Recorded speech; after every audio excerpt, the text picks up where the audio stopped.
ನಮಸ್ಕಾರ. ನ್ಯೂಸ್ 26ಗೆ ಸ್ವಾಗತ. ದೇಶಿ 2022 ಆಜಾದಿ ಕಾ Amrit Mahotsav. ASI ಐಎಸ್ಆರ್ಒನ proud partners of ದೇಶಿ 2022ರ ಕಾರ್ಯಕ್ರಮವನ್ನು ಹಿಲ್ಟನ್ ಹೋಟೆಲ್ನಲ್ಲಿ ನಡೆಸಲಾಯಿತು. Ecosystem in India, abbreviated as DESSIE. Research and growth are two pillars of any organization. Research continues, and growth in the form of these reforms by Government of India makes this theme DESSIE more meaningful, more productive, and more development friendly in coming years for space ecosystem. No experience matches the pleasure of planning. It's said, and I've always accused media of misquoting me, so I don't want to misquote the media, so I've written it down. It said we have a long wait before India Inc. gets space ready, and then goes on to talk about why. He talks about that Indian industry has a propensity for risk averseness, and space is not an easy business.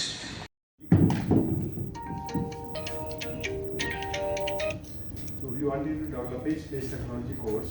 In that, what we have planned is introduction to space technology. One subject will be compulsory for the student who are taking space technology minor course. Then there are the 4 compulsory courses to complete the space technology minor. In that, first is launch vehicle and propulsion system. The second is spacecraft mechanics and altitude dynamics. And third is on spacecraft systems engineering. Then fourth is space data products and engineering.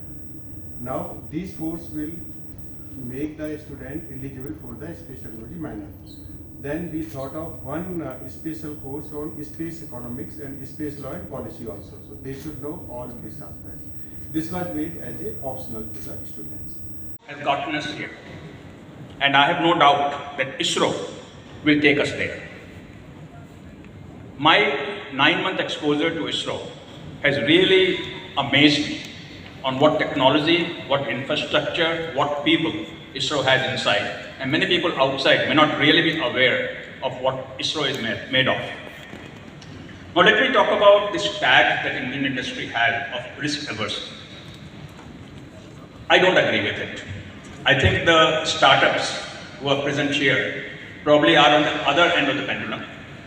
And even the large industry is not risk averse, but they have to look at the financial payback, because after all, they are answerable to their shareholders.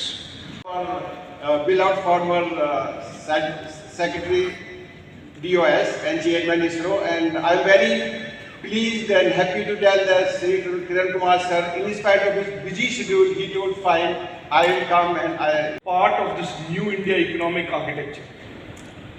For several decades in India, the economy was, in a sense, concentrated around a few companies, few groups, few industrial conglomerates. And in 2010-2011, in Parliament, I raised a study which said that 94% of the capital of the Indian banking system, the net worth of the Indian banking system, was essentially concentrated around 9 groups, essentially crowding out startups, crowding out entrepreneurship.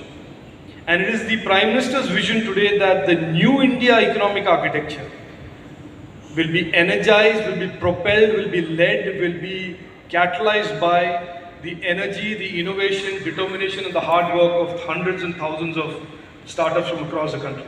So it is a central piece of the economic architecture of the new India. Second, post-COVID, the technology, the digitization of the world is even more accelerated pace than ever before. So, good evening to all of you. This is a conference organized by Astronautical Society of India. Probably many of you may not know about Astronautical Society of India. This is a society of professionals who are working in the domain of astronautics, which is related to space, aerospace, aeronautics, and all domains are dealing with these sectors, which includes the space, the defense, the civilian sectors, and the researchers, the institutions, academia, students, who are a part of this are coming together to form this Astronautical Society of India. It has been here since many years, and primarily this has been started by the leadership of the space program, later connected with the various other actors in this domain, and the chairman of ISRO continued to remain as president of the ASI, but its membership spread across all these institutions. So what we thought today is that ASI should spearhead the formation of this the idea related to the reforms in the space sector must be taken as a very important agenda in our aerospace sector, to look at how ASI can play a role in bringing all actors who are in this sector in a single platform. So that's the whole idea.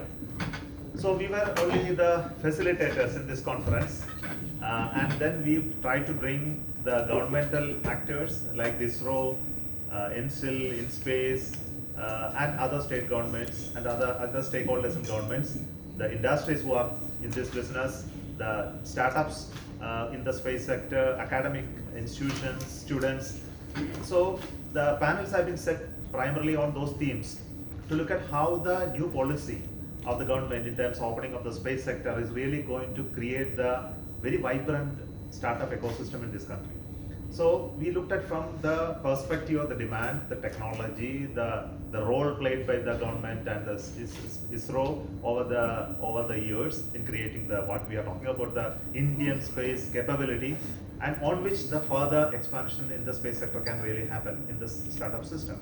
And probably you may be really wondering, even the enthusiasm is from the startups really, and there are already hundreds of startups working in this sector in various domains. And we looked at from the perspective of their possibility to success. What are the ingredients that are really needed for them to really succeed? And that's the topic that we really debated here. From me has a double role that today as the ASI president. But there was a discussion. Means, can you throw some light over it, that what exactly we all wanted to do in that? Are you asking for space bill or space policy? Space Bill 2022. Space bill. Yeah, Indian Space Bill 2022. What was that? The bill is not in public purview, so I was very much curious to know that what exactly people are discussing. See, first thing you have to realize that now InSpace is a separate the autonomous institution to promote, regulate, and handhold and support the non-governmental entities to take up space activities. When non-governmental entities come into this domain, it also follows with its own regulatory framework on what they can do, how they can be enabled to do, what are the different elements which are related to the safety, security, and the liability of the activities that they undertake. So this becomes under the purview of the bill. So the bill actually, when it is becomes an act, it should address points like the formation of the InSpace as a regulator, their roles, responsibilities, and also the roles and responsibilities those who come into the space sector with regard to meeting all those requirements with respect to safety, security, the national priorities with regard to space activities, and also liabilities. So this is in a nutshell what the legal framework of the bill should look at. If I could just. But there was a discussion. Means, can you throw some light over it, that what exactly we all wanted to do in that? Are you asking for space bill or space policy? Space Bill 2022. Space bill. Yeah, Indian Space Bill 2022. What was that? The bill is not in public purview, so I was very much curious to know that what exactly people are discussing. See, first thing you have to realize that now InSpace is a separate the autonomous institution to promote, regulate, and handhold and support the non-governmental entities to take up space activities. When non-governmental entities come into this domain, it also follows with its own regulatory framework on what they can do, how they can be enabled to do, what are the different elements which are related to the safety, security, and the liability of the activities that they undertake. So this becomes under the purview of the bill. So the bill actually, when it is becomes an act, it should address points like the formation of the in-space as a regulator, their roles, responsibilities, and also the roles and responsibilities those who come into the space sector with regard to meeting all those requirements with respect to safety, security, the national priorities with regard to space activities, and also liabilities. So this is in a nutshell what the legal framework of the bill should look at. If I could just throw in space is an cabinet decision, and it's a Gazette notification. It's not an act of parliament. The space bill will make it an act of parliament. So that's what Mr. Somnath had said. And the second thing is that the policy does not talk about liability. The space bill will talk about the liability. Sir, how many startups participated today, sir? Today? Yeah. Then I have to get the full report. That in fact I came to understand that there are some 25 plus. They are already connected. 60. No, those who are very actively participated. But then in terms of representation and membership, I have not got the full picture. 60. Okay, one or two of them would have come. Yeah. Quite a few that I met for the first time.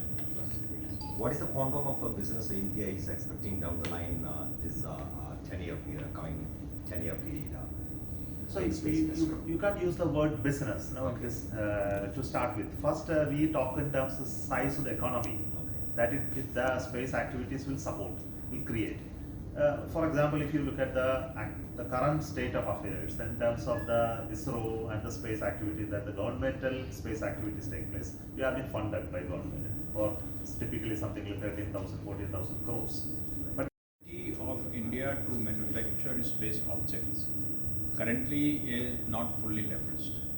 So in some sense, thanks to ISRO, India in space is ahead of where we were in telecom equipment, because a lot of it is currently done at least for internal use. Now, how do you multiply that and bring it out with ISRO's help so that private industry gets into it, manufacturers not just for use of India, but also to export from India? Is what we need to look at. And if we have to grow from 7 billion economy to some X, whether you call it 5X, 6X, whatever X you want to put, it won't just happen like that. There are lots of building blocks that have to be put in place. And today's conference, in many ways, has brought out those building blocks that we have to put together and make it happen. And every player has a role to play. Example of space communication. Today, Digital India has not connected the far-flung areas, the villages.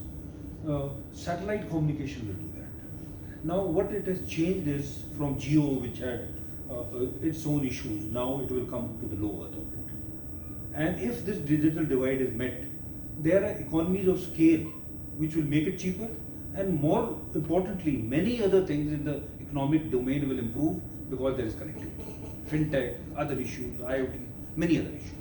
So it is interconnected, whereas only space communication is providing other doors in the economy. And the fact that G24, which has just been launched, is totally sold, that they come to the sky, gives it at what is the scope of commercialization.